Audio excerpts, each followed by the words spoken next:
Hello students, आपका मेरे channel TG2 अड्डा में स्वागत है। जैसा कि आप लोगों को पता है, मध्य प्रदेश लाइन अटेंडेंट का एग्ज़ाम 25 मार्च से 26 मार्च से स्टार्ट है।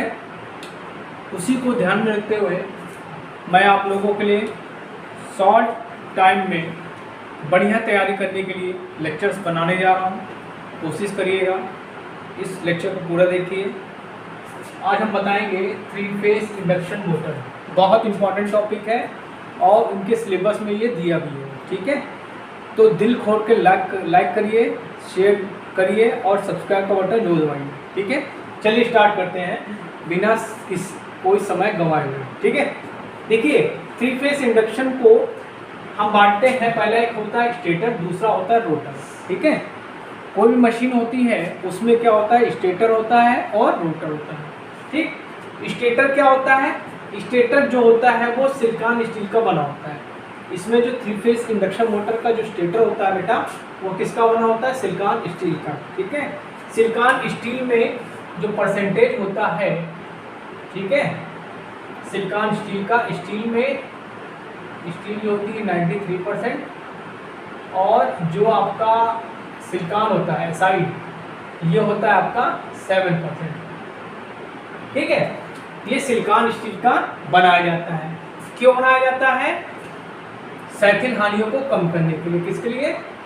सैथिल हानियों को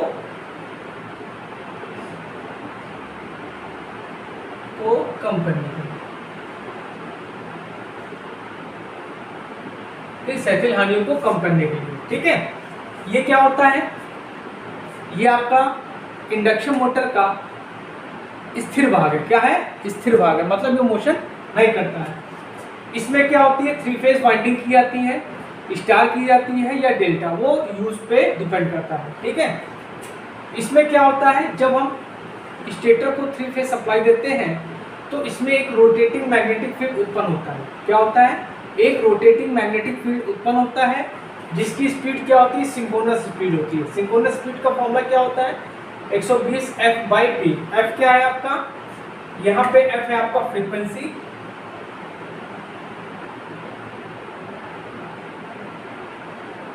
P आपका पोल्स है और ये आपकी सिंक्रोनस स्पीड।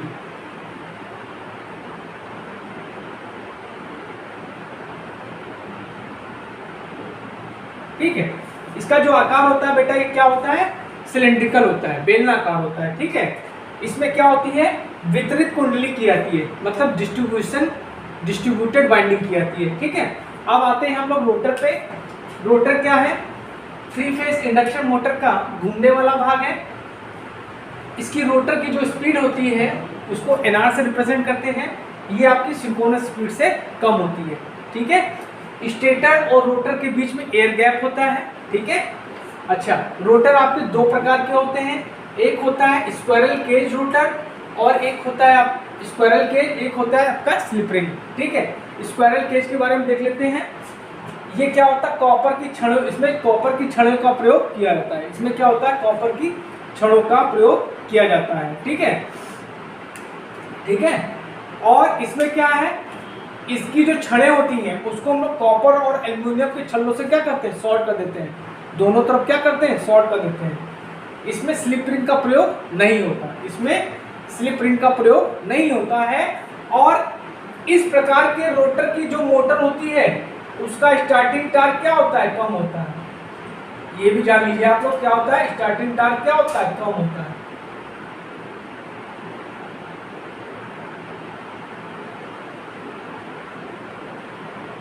ठीक। अब आते हैं slip ring motor. Slip ring rotor, ठीक है, स्लिप रिंग रोटर। इसमें क्या होता है? रोटर पे वाइंडिंग होती है। इसमें क्या होता है? हम लोग स्लिप रिंग, 3 स्लिप रिंग और 3 ब्रश का प्रयोग करते हैं। ये हमेशा क्या होती है? स्टार में कनेक्टेड होता है। इसमें जो वाइंडिंग होती है हमेशा क्या होती है? स्टार में कनेक्टेड होती है। और इसका स्टार्टिंग टॉर्क क्या होता है? हाई होता है। हाई स्टार्टिंग टॉर्क होता है, हाई स्टार्टिंग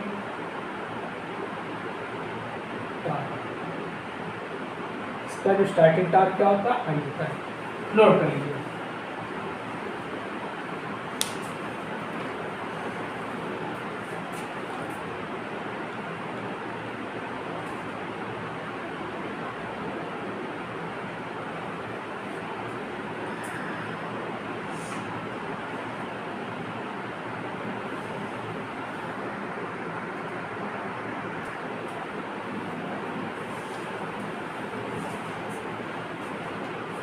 देखिए जो स्टेटर वाइंडिंग होती है उसमें हम लोग क्या करते हैं, 3 फेज वाइंडिंग करते हैं।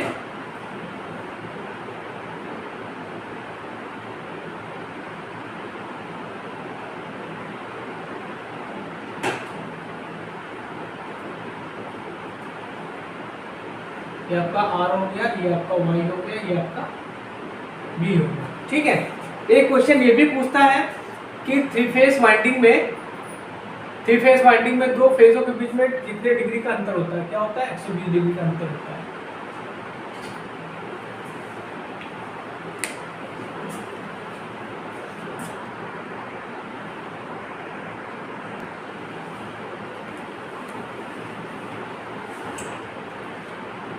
इस पे क्या होती है बेटा, 3 फेज वाइंडिंग की जाती है। ठीक है, इस पे हम जब 3 फेज सप्लाई देते हैं, यहाँ पे ये स्टेटर है, इस पे हमने 3 फेज सप्लाई दी। 3 फेज जब सप्लाई देते हैं, ठीक है, तो क्या होता है, 3 फेज सप्लाई स्टार कनेक्टेड है। ठीक है, तो स्टार कनेक्टेड में आपको पता होगा कि जो आपका लाइन वोल्टेज होता है वो √3 टाइम्स VP होता है। ठीक है, और इसमें जो लाइन करंट होती है वो क्या होती है, फेज करंट के बराबर होती है। ठीक, ओके, तो हमने इस पर 3 फेज सप्लाई दी। ठीक है, तो 3 फेज सप्लाई देने पे क्या होता है कि इसमें एक रोटेटिंग मैग्नेटिक फील्ड जनरेट होता है। रोटेटिंग मैग्नेटिक फील्ड की जनरेट स्पीड क्या होती है, 120 F/P होती है, F/P। ठीक, ओके, अच्छा, अब इन जो 3 वाइंडिंग्स हैं, इनका जो रोटेटिंग मैग्नेटिक फील्ड का रिजल्टेंट फ्लक्स होता है उसका वैल्यू होता है φr = 1.55। ये होता है रोटेटिंग मैग्नेटिक फ्लक्स। ठीक है, ओके, अच्छा, ठीक है, अच्छा, अब हम आते हैं स्लिप, इस पे बात करेंगे। स्लिप क्या होती है, स्लिप को हम लोग रिप्रेजेंट करते हैं S से। ये होती है आपका NS - NR/NS होता है।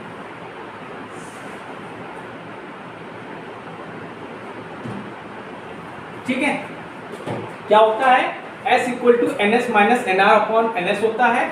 मतलब सिंक्रोनस स्पीड और रोटर स्पीड के डिफरेंस को जो हम लोग बोलते हैं क्या, स्लिप होता है। और S = क्या होता है, NS - NR/NS × 100। ये होता है स्लिप परसेंट। क्या होता है बेटा, ये होता है आपका स्लिप परसेंट। ठीक है, अगर आपसे पूछे स्पीड स्लिप क्या होती है, स्पीड स्लिप होती है आपकी NS - NR।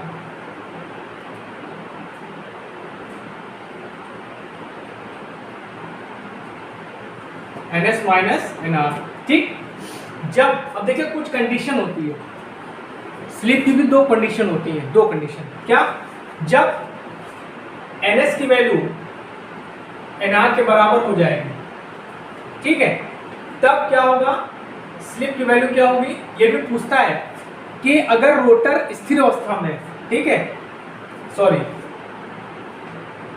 अच्छा, NS की वैल्यू जब NR के बराबर हो जाएगी तो स्लिप की वैल्यू क्या हो जाएगी, NS - NS/NS, तो ये हो जाएगी 0। तो स्लिप की वैल्यू क्या हो जाएगी, 0।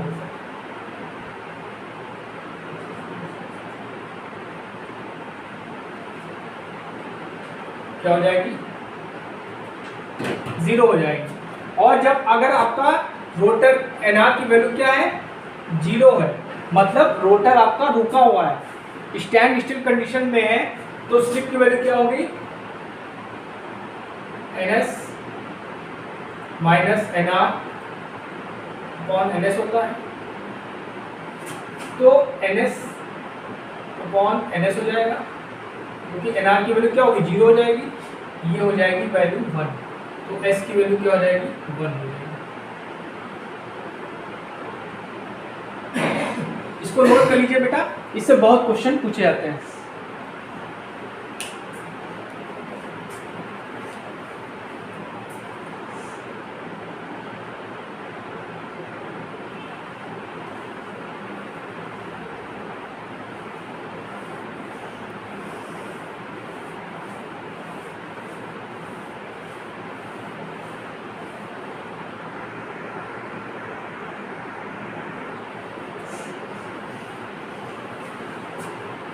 देखिए, जो आपका 3 फेस इंडक्शन मोटर होता है, इसको हम लोग डायनेमिक ट्रांसफार्मर भी कहते हैं। क्या कहते हैं, डायनेमिक ट्रांसफार्मर भी कहते हैं, ठीक है। तो इसमें क्या होता है, ट्रांसफार्मर और इंडक्शन मोटर में कुछ समानताएं होती हैं, चलिए उसको भी डिस्कस कर लेते हैं। ये आपका 3 फेस इंडक्शन मोटर हो गया,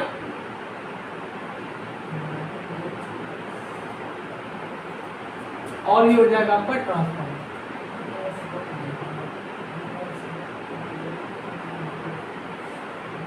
ठीक, ये क्या होता है, डायनेमिक होता है,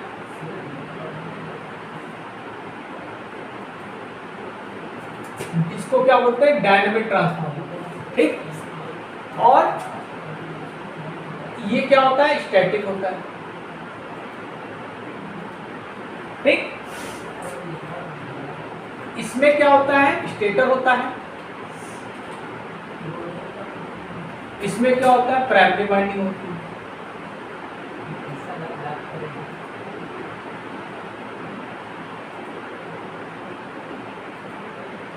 प्राइमरी वाइंडिंग होती है इसमें। इसमें क्या होता है, रोटर होता है, इसमें क्या होता है, सेकेंडरी वाइंडिंग होती है।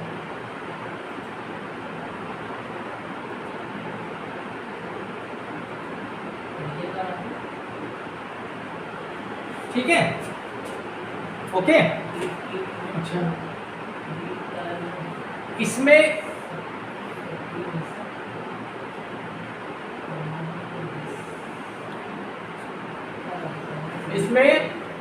क्या होता है, ओपन सर्किट टेस्ट होता है, ओपन सर्किट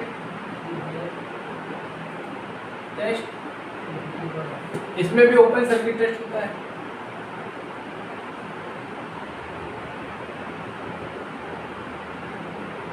इसे क्या निकालते थे, आयरन लॉसेस, इसमें भी आयरन लॉसेस निकालते हैं। ठीक है, ओके।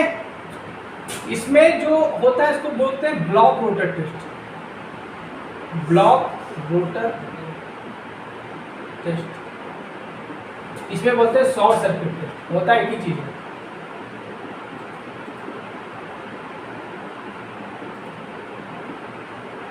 कौन से निकालते हैं, कॉपर लॉसेस, इससे भी क्या निकालते हैं, कॉपर लॉसेस।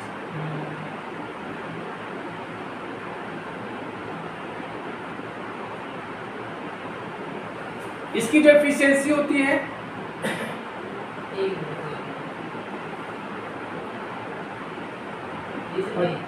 पचासी टू 95%, और इसमें क्या होती है, 95 से 98%। ठीक,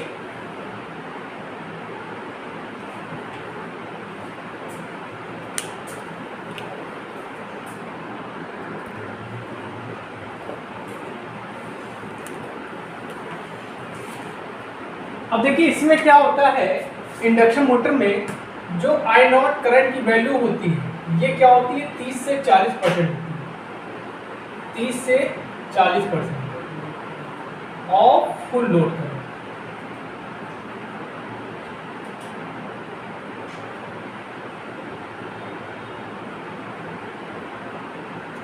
ठीक है। और इसमें क्या होता है, ट्रांसफार्मर में जो आई नॉट की वैल्यू होती है ये होती है 2% से लेकर 5%।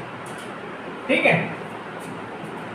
अच्छा, इसमें जो ट्रांसफॉर्मेशन रेशियो था,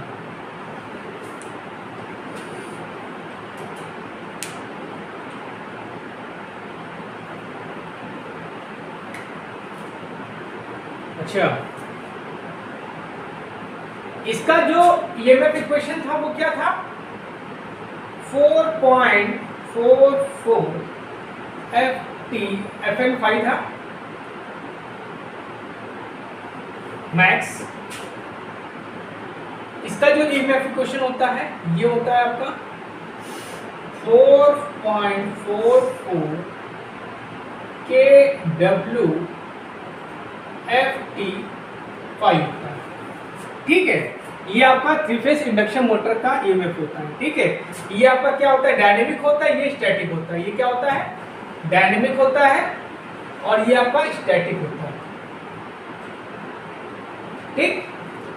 अच्छा, इसमें जो ट्रांसफॉर्मेशन रेशियो था वो क्या था, V2/V1 = E2/E1 = N2/N1 = I1/I2 = K था। ठीक है, लेकिन इसमें अलग होता है, इसमें K की जगह S आ जाएगा। मतलब V2 क्या हो गया, सेकेंडरी वोल्टेज, V1 ये E2, ER हो जाएगा, E1 N2 N1 I1 I2 = S आएगा। और यहाँ पे फ्रीक्वेंसी भी आ जाती है FR/F = S।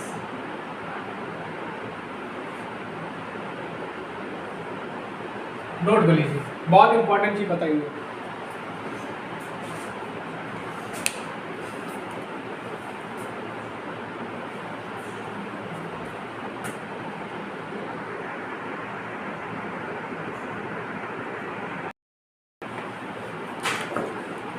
देखिए, इंडक्शन मोटर में बच्चों 2 टार्क होते हैं। एक होता है स्टार्टिंग टार्क, एक होता है आपका रनिंग टार्क।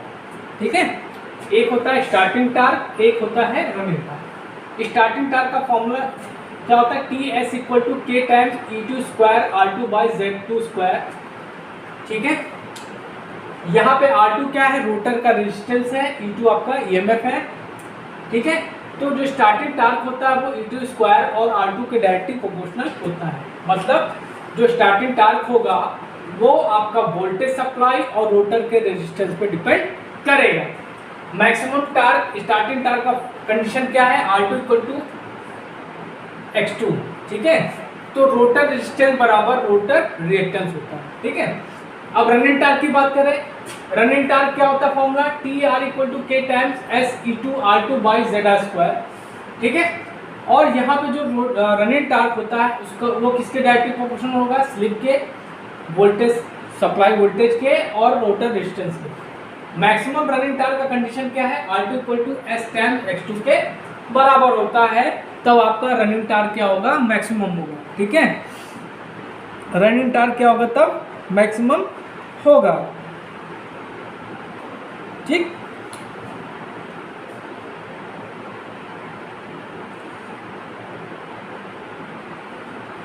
जो आपका स्टार्टिंग टार्क होता है, एक चीज और बता देते हैं, जो स्टार्टिंग टार्क होता है, ठीक है, वो क्या होता है, सप्लाई फ्रीक्वेंसी ये रिलेशन होता है, ये भी याद कर लीजिएगा। ठीक है, जो स्टार्टिंग टार्क होता है इनवर्सली प्रोपोर्शनल टू FQ के होता है, और जो रनिंग टार्क होता है वो क्या होता है, फ्रीक्वेंसी के स्क्वायर के इनवर्सली प्रोपोर्शनल होता है। ये भी आप याद कर लीजिएगा। ठीक है, और जो टार्क होता है, जो स्लिप होती है, वो क्या होती है, स्पीड के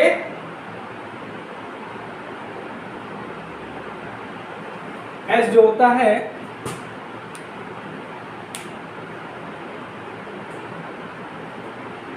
ठीक है, जो स्लिप होती है, जो रोटर की जो स्लिप होगी वो क्या होगी, स्पीड के इन्वर्सली प्रोपोर्शनल होती है। ठीक है, ये पॉइंट भी आप लोग लिख लीजिए। ठीक है,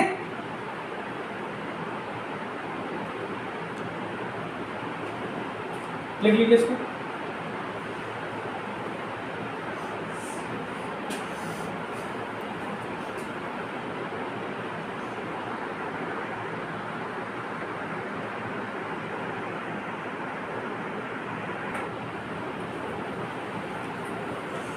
चलिए अब हम लोग देखते हैं टार्क और स्लिप का कैरेक्टरिस्टिक देखते हैं, इसमें से भी क्वेश्चन बहुत कुछ आता है। ठीक है, देखिए ये आपका क्या है, ये आपका स्टार्टिंग टार्क है, ये टीएस जो दिख रहा है आपको, ये स्टार्टिंग टार्क। स्टार्टिंग टार्क में कंडीशन में क्या होता है, यहाँ पे जो हमने बताया था स्टार्टिंग में जो रोटर होता है वो क्या होता है, स्टेबल होता है। उस कंडीशन में रोटर की एस इक्वल टू क्या था, N S minus N R upon N S था। ठीक, अब इस कंडीशन में जो रोटर है आपका क्या होता है, स्टेबल होता है, स्टैंड स्टिल कंडीशन में होता है। तो यहाँ पे एन आर की वैल्यू क्या हो जाती है, 0 होती है, तो N S upon N S, तो ये वैल्यू हो जाती है 1। ठीक है, तो यहाँ पे एन आर की वैल्यू 0 हो गई, तो स्लिप की वैल्यू क्या हो गई, 1 हो गई। ठीक है, अब यहाँ से जब स्टार्ट होता है, जो टार्क की वैल्यू क्या होती है, स्लिप के इन्वर्सली प्रोपोर्शनल होती है। ठीक है, और मैक्सिमम ये जो आपका, ये आपका क्या है, ये मैक्स मतलब जो टार्क जो होगा, स्टार्टिंग टार्क क्या होगा, मैक्सिमम जब होगा उस कंडीशन, ये यहाँ पे जो टार्क होगा, यहाँ पे जो रनिंग टार्क क्या होगा, मैक्सिमम होगा। इस कंडीशन पे जो टार्क होगा वो कंडीशन क्या हो जाएगी, R T equal to S into X two. ये क्या है, रनिंग मैक्सिमम रनिंग टार्क की कंडीशन है। अब यहाँ से जैसे होता है तो नीचे आता है, तो उस कंडीशन में क्या हो जाएगा, जो टार्क की जो वैल्यू होगी वो क्या होगी, inversely directly proportional to slip हो जाएगी। ठीक है, मतलब यहाँ पे क्या हो जाएगा, एन एस की वैल्यू एन आर के बराबर हो जाएगा, तो स्लिप की वैल्यू यहाँ पे क्या हो जाएगी, 0 हो जाएगी। ठीक है, इस मोड को हम लोग बोलते हैं मोटरिंग मोड। क्या बोलते हैं, मोटरिंग मोड। मतलब यहाँ पे जो स्लिप की वैल्यू होती है वो क्या होती है, 0 से लेकर 1 के बीच में वेरी करती है। मतलब यहाँ पे 0, ठीक, मतलब स्लिप की वैल्यू क्या है, 0 से 1 के बीच में वेरी कर रही है। ठीक है, ओके। और यहाँ पे अगर हम रोटर की एनआर की वैल्यू निकालेंगे, ठीक है, एनआर की वैल्यू निकालेंगे तो यहाँ से निकाल लीजिए, तो क्या हो जाएगा, N S minus N R equal to S into N S. ठीक, अब इसको हम इधर पे देते हैं, इसको इधर पे दें, इसको दे लेंगे, तो क्या हो जाएगा, एन एस कॉमन ले लिया, तो क्या हो जाएगा 1 minus S equal to N R. ये एन एस आ जाएगा यहाँ पे, ये हो जाएगा आपका एन आर। तो यहाँ पे जो रोटर की स्पीड क्या हो जाएगी, ये हो जाएगी N R equal to N S into 1 minus S. ठीक, ये जो मोड होता है ये कहलाता है आपका जनरेटिंग मोड। क्या कहलाता है, जनरेटिंग मोड। और इसमें क्या होता है, जो स्लिप की वैल्यू क्या होती है, 0 से कम होती है। ठीक है, और इसमें जो रोटर की स्पीड होगी उसका फॉर्मूला क्या होगा, N R equal to N S into 1 plus S. ये होता है आपका ब्रेकिंग मोड। क्या होता है, ब्रेकिंग मोड। इसमें जो स्लिप की वैल्यू क्या होती है, 1 से ज़्यादा होती है, 1 से ज़्यादा होती है। ठीक है, इस टार्क कैरेक्टरिस्टिक को अपने दिमाग में बैठा लीजिए, क्योंकि इसमें से क्वेश्चन पूछा जाता है। ठीक है, नोट कर लीजिए।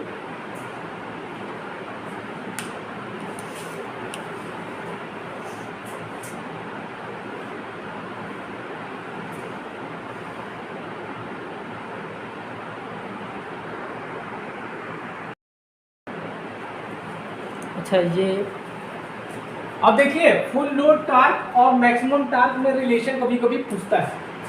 तो फुल लोड टार्क कह सकते हैं या कह सकते हैं रनिंग टार्क। ठीक है, तो T F equal to upon T M equal to 2as upon S square plus A square होता है, जहाँ पर ए की वैल्यू क्या होती है, R2/X2 होता है। स्टार्टिंग टार्क और मैक्सिमम टार्क में रिलेशन क्या होता है, T S upon T M equal to क्या होता है, 2a अपॉन ए स्क्वायर प्लस 1।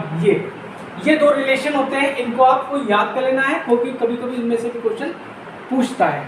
ठीक है, अब देखते हैं हम लोग कि rotor current, stator current, rotor EMF और रोटर फ्रीक्वेंसी स्टेटर फ्रीक्वेंसी में क्या रिलेशन होता है, चलिए निकालना देख बताते हैं आपको। देखिए यहाँ पे क्या होता है, यहाँ पे चलिए यहाँ पे देते हैं। देखिए V2 equal to V2 upon V1 equal to ER upon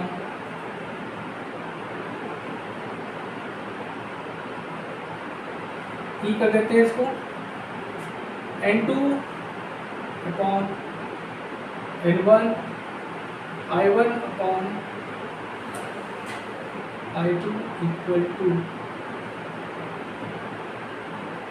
S, और ये हो जाएगा FR अपॉन F। ये है आपका transformation ratio 3 phase induction motor का। इट मीन्स क्या होगा, रोटर देखिए यहाँ से FR equal to S into F, मतलब rotor frequency equal to slip into stator frequency. Clear है। इसी तरह अगर हम V2 को ले लें, rotor EMF, rotor voltage equal to S times stator voltage, ये आपको पता होना चाहिए। It means V2 equal to S time V1। इसी तरह अगर हम रोटर EMF की वैल्यू निकालें तो हो जाएगा S into stator EMF। It means ER equal to S into EMF। ठीक है। अगर हम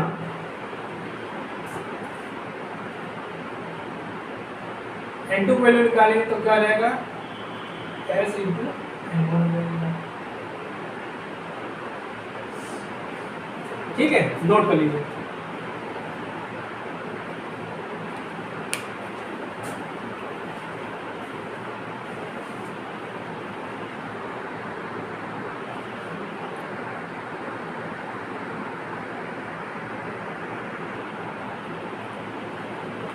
चलिए अब हम लोग बात करेंगे स्टार्टर इन 3 फेज इंडक्शन मोटर।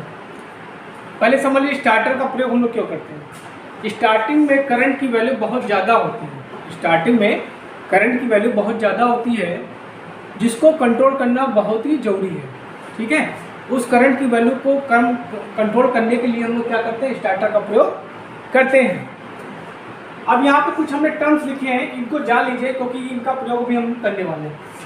SFL मतलब फुल लोड स्लिप हो गया, IST मतलब स्टार्टिंग करंट हो गया, IFL मतलब फुल लोड करंट हो गई, TST मतलब स्टार्टिंग टार्क, TFL मतलब फुल लोड टार्क। ठीक है। अब देखिए स्टार्टर आपके कितने हैं। पहला स्टार्टर आपका door starter, direct online starter. पहला स्टार्टर हम लोग यूज करते हैं कौन, डायरेक्ट ऑनलाइन स्टार्टर, इसको शॉर्ट फॉर्म बोलते हैं डोल। ठीक, डोल मतलब मन नहीं डोलना, जो आप लोग नाचने लगो, मन डोले हिचकोले मारे, गाना डांस वांस नहीं बता रहे हैं। ठीक है, इसका प्रयोग कहाँ करते हैं, 3 HP से लेकर 5 HP तक की मोटरों में इसका प्रयोग हम लोग करते हैं। इसको मैं इसलिए बना रहा हूँ, इम्पोर्टेंट है। 3 HP से लेकर 5 HP तक की मोटरों में इसका प्रयोग हम लोग करते हैं।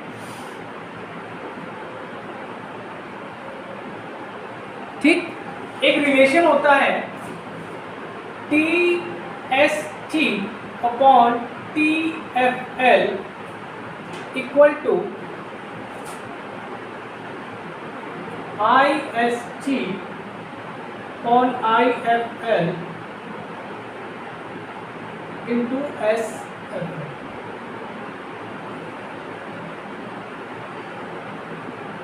मतलब इस स्टार्टर में जो starting torque, full load torque, starting current और फुल लोड करंट, इन सब में रिलेशन क्या होता है, ये होता है। ठीक है, इससे न्यूमेरिकल्स भी पूछे जाते हैं, इसलिए मैं आपको बता रहा हूँ। ठीक है, अच्छा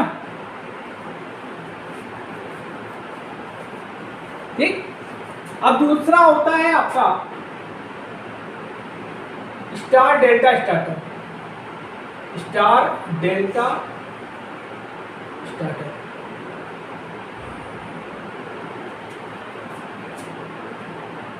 इसका प्रयोग हम लोग क्या करते हैं, 5 HP से लेकर 20 HP तक की मोटरों में इसका प्रयोग हम लोग करते हैं। इसको अंडरलाइन करते हैं, कितनी HP तक की मोटरों में करते हैं, 5 HP से लेकर 20 HP तक की मोटरों में इसका प्रयोग हम लोग करते हैं। ठीक है,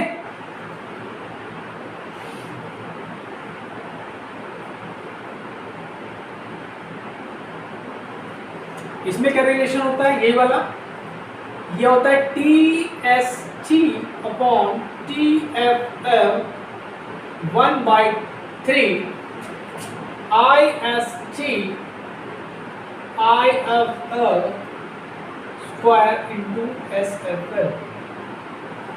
ये नोट कर लीजिए, ये हो गया किसका, आपका स्टार डेल्टा स्टार्टर। मतलब पहले स्टार्ट में स्टार्ट करते हैं और जब मोटर रनिंग में आ जाती है तो उसको डेल्टा में कन्वर्ट कर देते हैं। ठीक है, उसके बाद आता है आपका slip ring.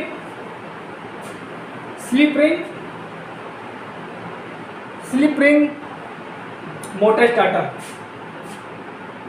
Third, slip ring motor starter. इसका प्रयोग कहाँ करते हैं, स्क्वायरल केज इंडक्शन मोटर के लिए। स्क्वायरल केज इंडक्शन मोटर के लिए इसका प्रयोग करते हैं। ठीक है, ओके। लास्ट आपका बचता है auto transformer. Auto transformer starter.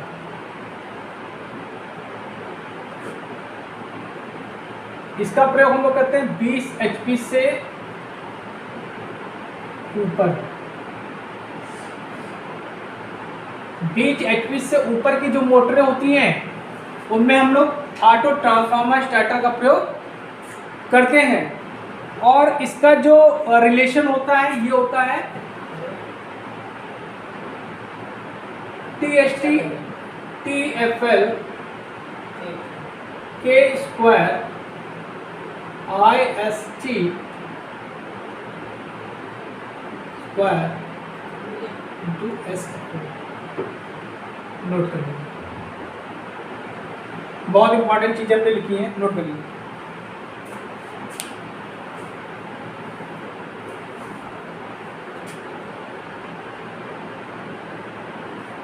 ठीक है।